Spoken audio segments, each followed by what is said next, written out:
बिस्मिल्लाहिर्रहमानिर्रहीम। सामीन नाज़रीन, बिलखुसूस मेरे कश्मीर के गयूर और बहादुर लोगों की खिदमत में अस्सलाम वालेकुम वरहमतुल्लाह। मैं आज अपने करम फरमा दोस्तों से मिलने मज़हराबाद के लिए मैं सफ़र हूँ। तो रास्ते में जिस जगह पे मैं खड़ा हूँ ये है डिस्ट्रिक्ट पुंछ, रावलाकोट और डिस्ट्रिक्ट बाग के दरमियानी जो है वस्ती जगह है, इसका नाम है अर्जा। तो वहाँ मैं खड़ा हूँ। जब मेरी निगाह कश्मीर के इस खूबसूरत इलाका पर पड़ी तो मैं बेसाख्ता कश्मीर को हकीकी मानों में कश्मीर जन्नत नज़ीर कहने पर मजबूर हो गया हूँ। तवीलुल क़ामत हरे भरे खूबसूरत दरख्त जो कि इस रास्ते से हर गुज़रने वाले शख्स का इस्तकबाल करते हैं।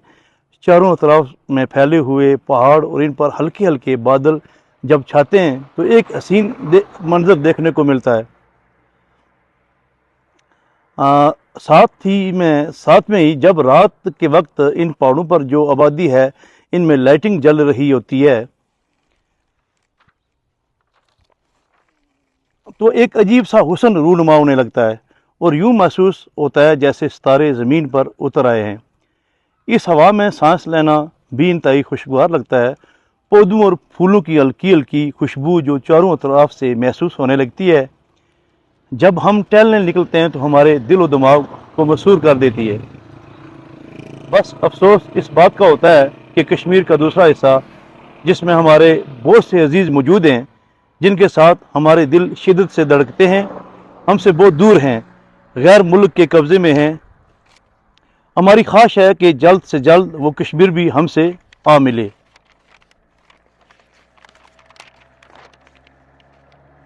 जिसके बाद ये हकीकी मानों में वो वादी बन जाएगी जिसे कश्मीर जन्नत नज़ीर कहा जाता है। लेकिन ये हकीकत है कि जब आप अपनी धरती माँ कश्मीर में कदम रखते हैं तो आपको बिल्कुल फितरत की खुशनुमाई का, फितरत की खूबसूरती का और अल्लाह ताला की कुदरत का एहसास होने लगता है और आप महसूस करते हैं कि आप जन्नत में आ गए हैं। छोटे छोटे खूबसूरत मकान, लोग इंतहाई खूबसूरत और साथ ही बहुत मोहब्बत करने वाले हैं। और ये कहना बजा तौर पर दुरुस्त होगा कि ये वादी सिर्फ दरियाओं, आबशारों और झरनों की वादी ही नहीं है, बल्कि ये सही मानों में मोहब्बतों की वादी है, खूबसूरती की वादी है। इसलिए मैं चाह रहा था कि आप भी खित्ता कश्मीर जन्नत नज़ीर के हसीन नज़ारों को आप को भी दिखा सकूं ताकि आप भी इससे लुत्फ़ अंदोज़ हों। सामीन, जैसा कि मुझे और आप सबको बखूबी इल्म है, दरख्त जो हमारी कीमती ज़मीनों का ज़ेवर और रोशन है, ये ज़मीन को कटाव और बहाव से रोकते हैं, माहौल को साफ शफा बनाते हैं, ज़ेर ज़मीन पानी जैसी अजीम नेमत के असूल में मददगार साबित होते हैं। और फिर यही नहीं, ये हमारी मैशत में भी कलीदी किरदार अदा करते हैं। घर हों या दफातर, प्लाजे हों या बिल्डिंग्स, इनकी तज़य्युन और आराइश के लिए जो फर्नीचर इस्तेमाल होता है ये इन हसीन और जमील कदावर दफ्तरों की ही बदौलत है। नबी सल्लल्लाहु अलैहि वसल्लम की एक खूबसूरत एक वाज़ेह हदीस आपको सुनाई देता हूँ। आप सबके इल्म है कि आप सल्लल्लाहु अलैहि वसल्लम ने फरमाया कि जिसने एक दरख्त लगाया, दरख्त लगाना सदका जारिया भी है और उसने जन्नत में घर बनाया।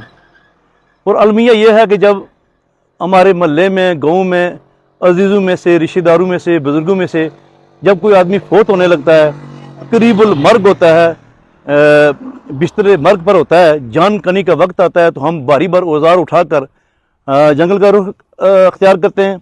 वहाँ से खूबसूरत तनावर जो मजबूत हरे भरे चील के दरख्त हों या किसी और किस्म के दरख्त हों काट कर घर ले आते हैं।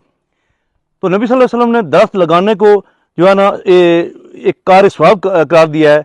जब कोई घर दरख्त लगाता है तो इसके नामे माल में नेकियां लिखी जाती हैं।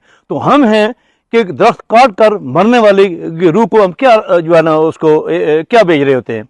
ये वो सवाल है जो हमारे जहनों में मौजूद है। तो लिहाजा हमें जो है ना जंगल की प्रोटेक्शन के लिए जंगलात की ये हसीन जो मनाजर हैं, जो कुदरती दरख्त हैं हमारे हिस्से में आए हैं, ये हमारी नस्लों की बका के लिए, हमारी नस्लों की बका जो है ना असासा और सरमाया हैं, हमारी कौमी असासा और सरमाया हैं।